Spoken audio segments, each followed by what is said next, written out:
And filling our sin and all the film and TV news, I am now joined by Arise entertainment correspondent Affleck Adam live from our studios in London.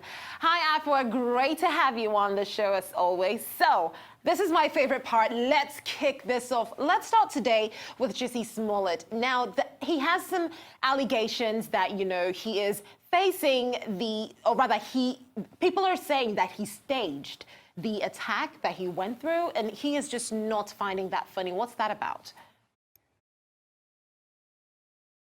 Yeah, absolutely. You're right there when you say that people are saying that he staged this attack that took place. So just to recap, he said that last month he was a victim of a racist and homophobic attack. And two local TV stations, this is ABC Chicago and CBS Chicago, claim that multiple sources have said that detectives are considering the possibility that Smollett, in fact, made up this whole attack. So they have arrested, or they're allegedly interested in speaking to two brothers who are extras on Empire, of which Smollett is a star, that they have something to do with this attack, that he potentially paid them or employed them. Now, we have to say that these are all allegations, that nothing has been confirmed, but apparently police are interested in talking to these two brothers and are working on the lines of inquiry that, in fact, he staged this attack himself.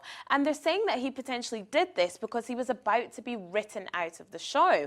Now, I don't know how staging a racist and homophobic attack would help that in some way. However, Empire have come out and said that this is not the case, that they stand behind Jussie Smollett and he is an integral part of the Empire cast. Now, he was on Good Morning America yesterday and gave an hour-long interview about the racist and homophobic attack that happened to him, and he said that he never had any doubt that the people in the image that was circulating after were the people that attacked him, and said that he's quite upset that people think that he has made this up, that he's fabricated this in some way.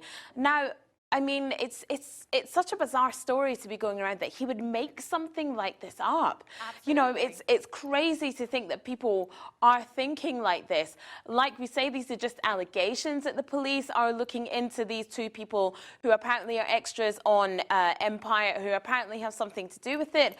But for me, I just think, why would somebody do that? If you're about to be written out of a TV show, why does staging a racist and homophobic attack help you in some way? And I have to Smollett said himself, he's always been quite an open opponent. Yeah, I have to ask. You just said something really valid. If you're about to be written off a show, why would staging a homophobic attack help? But I'm thinking, let's look at the bigger picture of this situation. We live in a world that is a Trump era, if I must put it that way. And that era is anti-LGBTQ. It's not supporting the homophobic community.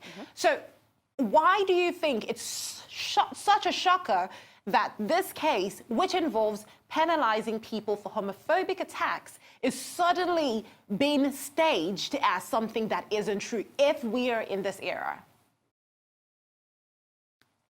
Oh, it is everything to do with this era. As you said, we're living in a Trump era, and Jussie Smollett himself was quite an outspoken critic of Trump because of his criticism of the LGBTQ community and also the black community.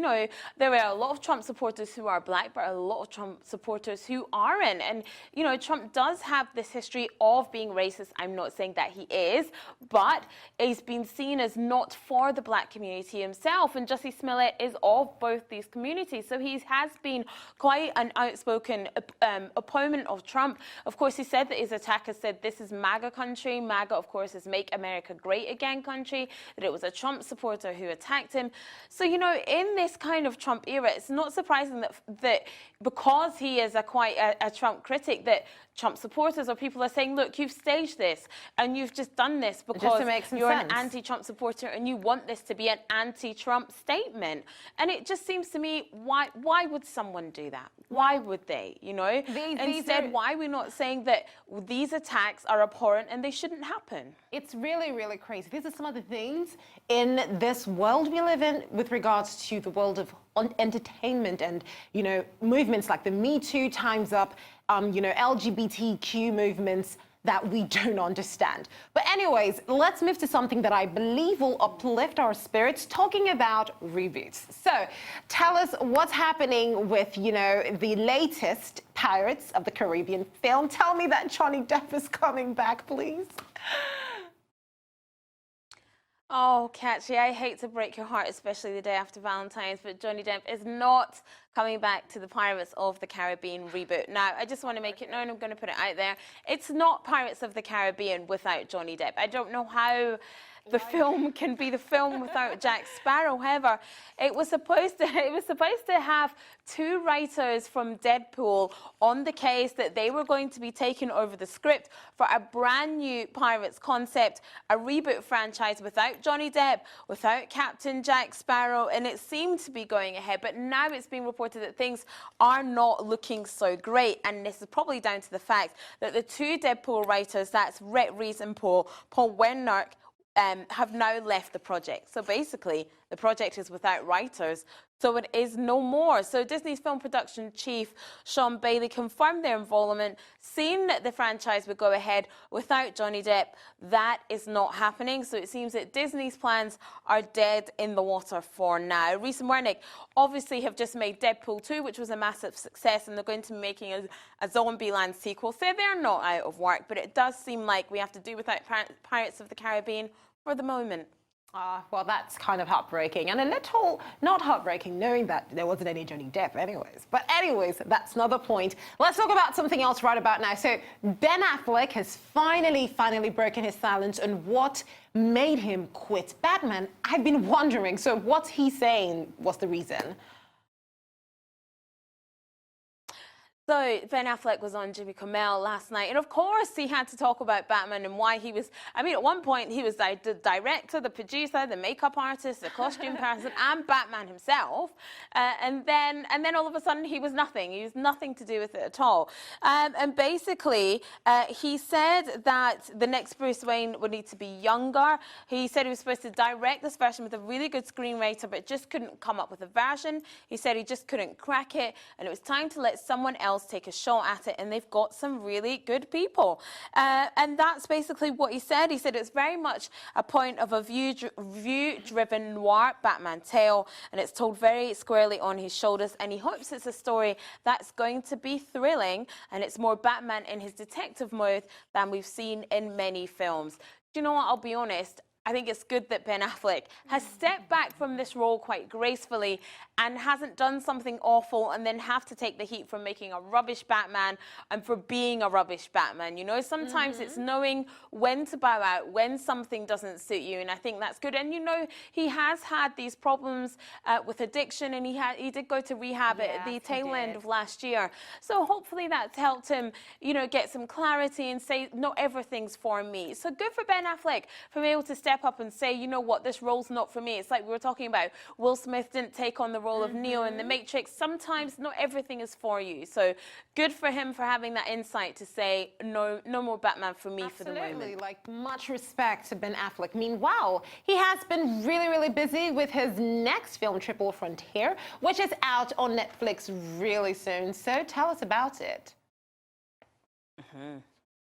Yeah, so he was on Jimmy Kimmel last night, like I said, and this was actually promoting his new film for Netflix. So another Netflix original. There's literally one every day with these people. I don't know how they do it. But this is this new film, Triple Frontier. So this is a group of ex-military mates who are despondent with their life back in their homeland after serving their country honorably. And one by one, the men make a decision to regroup and pull off a daring heist against a South American drug cartel. I mean, why wouldn't you do that, obviously? And the cast includes Oscar Isaac, Charlie Hunnam, Pedro Pascal, and Garrett Hedlund. And it's a real thrill ride. I mean, I've watched the trailer a few times, and it looks amazing. They talk about how 17 years they fought for their country, trying to make a difference, and they never took a dime, and now they've decided to get what's theirs. So yes, that's what's happening. Okay, well, at least he's doing stuff. It's not like he's just sitting sad and lonely. Anyways, Afua, thank you so much for always giving us the realest in film and television. Anyways,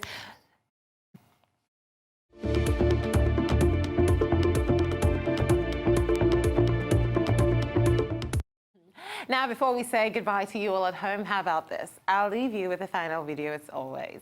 So, the popular film Dirty Little Scoundrels is getting a reboot, but this time with female leads. Anna Hathaway and Rebel Wilson will be stepping into the shoes made famous by Michael Caine and Steve Martin. So, here is your first look at The Hustle. Is this seat taken? I'll just get a glass of water, please. I have to save all my money because I'm here to find my sister. She's been taken. Taken? Like By men who sell hot white virgins to bajillionaires on yachts. I am very moved by your story. Order anything you like. I'll have a club sandwich and an order of fries, 2 slices of cake. Do you want any cake? No. 3 slices of cake and a Diet Coke. Impressive. I'm a con artist. Sisters in arms. I had no idea how small time I was until I met you. Penny. Why are women better suited to the com than men? Because we're used to faking it.